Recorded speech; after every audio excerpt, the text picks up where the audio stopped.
Hugo Mota fala ao Grupo Meio Norte de Comunicação. Foi a entrevista feita pela Fernanda Duarte. Olha aí, Ari. Exclusivo, Hugo Mota fala sobre a aprovação do fim da escala 6x1 e repercussão da Operação Compliance Zero no Congresso. Ele falou também sobre dosimetria e anistia. Vamos aos destaques dessa entrevista. Parabéns, Fernanda. Muito obrigada, Amadeu. Um trabalho conjunto de toda uma equipe que dá suporte aqui ao que é feito em Brasília. Essa entrevista exclusiva aconteceu ontem e Hugo Mota falou sobre os principais assuntos que estão sendo discutidos aqui na Câmara Federal, também no Senado da República e que são assuntos aqui em Brasília. Entre os pontos que nós tocamos com o presidente da Câmara dos Deputados, falamos sobre a escala 6x1, que acabou recebendo esse nome, mas na verdade é a escala da redução da jornada de trabalho. Havia um grande debate de como seria essa redução. Chegou a ser proposta uma escala de 5x2, uma escala de 4x3, mas realmente é a de 5x2 que deve avançar na comissão especial. Inclusive, hoje pela manhã, o próprio Mota já disse que definiu junto aos líderes partidários e também ao ministro José Guimarães que a escala vai ser de 40 horas semanais com 5 dias trabalhados e 2 dias de folga. É esse o lema que deve avançar aí na comissão e a gente conversou com ele sobre isso. Ele falou sobre a importância dessa redução da jornada, destacou também o trabalho das mulheres que acabam exercendo atividades fora de casa e também a importância do Congresso Nacional se debruçar sobre esse tema. Vamos acompanhar. Eu digo sempre que do ponto de vista produtivo, econômico, nós temos sempre que incentivar os setores. Claro que cada país precisa cada vez mais ser mais eficiente, produzir mais, poder, de certa forma, cada vez mais avançar no que diz respeito ao ganho, ao crescimento econômico. Isso é do capitalismo. O Brasil tem que ter isso realmente cada vez mais forte, porque nós temos potencialidades, nós temos um povo trabalhador, mas eu penso também que nós temos que olhar do ponto de vista da vida das pessoas, de poder você ter mais qualidade de vida, poder, de certa forma, com o avanço das tecnologias, da própria inteligência artificial, isso voltar um pouco, não só no ganho financeiro, no ganho econômico, voltar também no ganho da qualidade de vida, no ganho da qualidade do tempo de vida. E é justamente essa reforma que nós estamos querendo fazer, um assunto que foi amplamente debatido ao longo do ano 2025. Nós despachamos a PEC para que ela pudesse tramitar no início desse ano e a expectativa é que a Comissão Especial possa concluir o seu trabalho no final do mês de maio e a Câmara possa dar esse passo no reconhecimento à classe trabalhadora do Brasil, caminhando para essa redução da jornada de trabalho, que será, na minha avaliação, muito importante.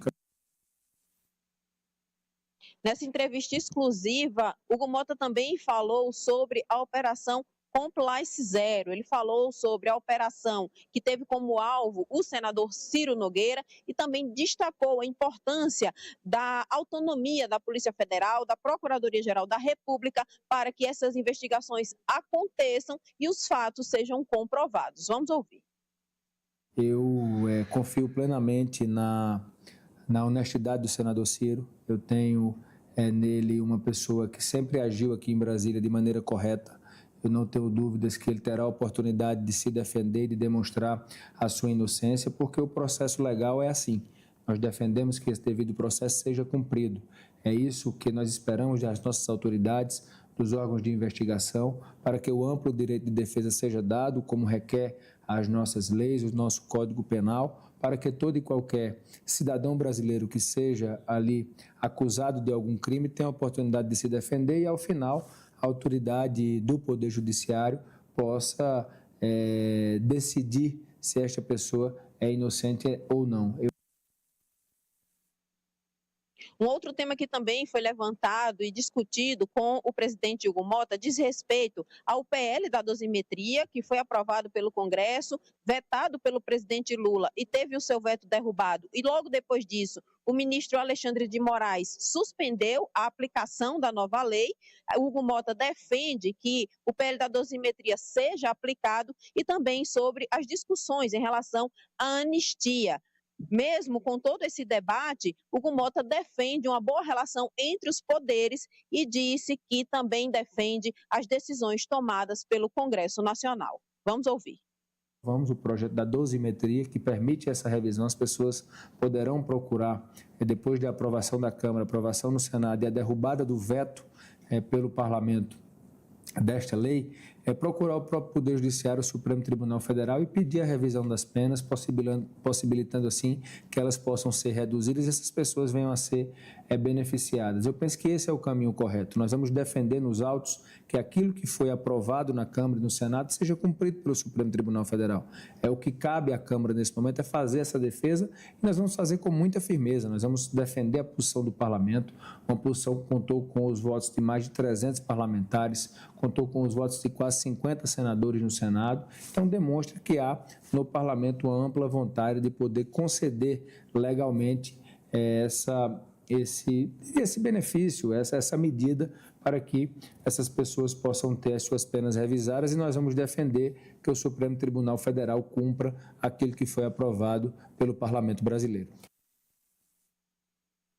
Nessa entrevista exclusiva, Amadeu e amigos, Hugo Mota falou sobre diversos assuntos, escala 6x1, também falou sobre segurança pública e, em todo momento, ele defendeu uma boa relação da Câmara dos Deputados com o Senado, com o Palácio do Planalto e também com o Supremo Tribunal Federal. Eu vou fazer recortes aqui com os analistas. Eu começo com você, Alessio, falando da escala 6x1. Parece que tudo converge para que até o mês que vem isso seja aprovado. Na realidade, o presidente da Câmara, Hugo Mota, ele já havia falado algumas vezes sobre a escala 6x1, na verdade, o fim dessa escala, mas, de certa forma, Amadeu, sempre com o pé atrás. Ele nunca colocou ali como uma grande prioridade no início dos debates. Tanto é que foi necessário que o governo fizesse ali, junto ao presidente Lula, uma articulação, uma conversa muito grande com o presidente Hugo Mota, para se poder avançar nesse sentido. Foi preciso também mobilização popular, manifestações nas ruas para poder também pressionar o Congresso e, por consequência, o presidente da Casa, Hugo Mota também, para que ele tivesse um olhar mais atento voltado para essa pauta, que é urgente, que é necessária, que foi tão cobrada. Então, só após tudo isso, após negociação, articulação, pressão por parte da população nas redes sociais e nas ruas, o presidente enxergou, se eu posso colocar nesse termo, essa necessidade de acelerar esse processo. E hoje ele coloca como uma das principais pautas, mas até então ainda não colocou para votação. Então a gente fica nesse aguardo também. Eu acredito sim, Amadeu, sou bem ali otimista de que essa pauta chegue para votação o quanto antes, que agora o presidente da Casa sim deve colocar para frente essa pauta dentro do Congresso Nacional. E sobre a dosimetria, eu passo para você, Franci. Pelo que eu entendi aí da entrevista, até eu quero confirmar com a Fernanda antes. Pelo que eu entendi, Fernanda, dosimetria sim, anistia não, é isso, né? Anistia não deve avançar, segundo o presidente Hugo Mota. Que é um pedido aí do PL para, já que está parada a dosimetria no Supremo, vamos fazer a anistia. Então, a grande novidade aí da entrevista do Hugo Mota, com exclusividade a Fernanda, não prospera.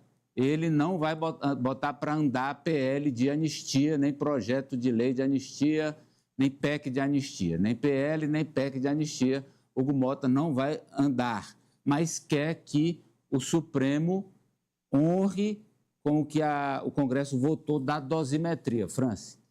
Olha, Amadeu, eu vejo que o Hugo Mota ele quer agradar gregos e troianos, que ao mesmo tempo que não quer desagradar o grupo bolsonarista, também não quer mais problema com o grupo ligado ao presidente Lula, porque a visão do Hugo Mota já é uma visão visando as eleições deste ano. Então, esse tom dele mais comedido, um tom de neutralidade que eu observei nessa entrevista exclusiva feita pela Fernanda, é um tom de neutralidade que ele vem ali adotando desde a polêmica que envolveu a ocupação do plenário na Câmara dos Deputados, porque justamente a partir daquele ponto em que, inclusive, a capacidade dele foi colocada em dúvida por uma série de atores políticos de ser o presidente da Câmara dos Deputados, eu vejo que ele já vem adotando ali um olhar um pouco mais neutro para uma série de questões, pensando no pleito deste ano, porque ele é deputado pela Paraíba, um estado que também é um estado lulista. Então, ele já está pensando em si também. Inclusive, o pai dele é candidato ao Senado, fazendo dobradinha com o Lula. Bem, vamos agora para a manchete da Fernanda.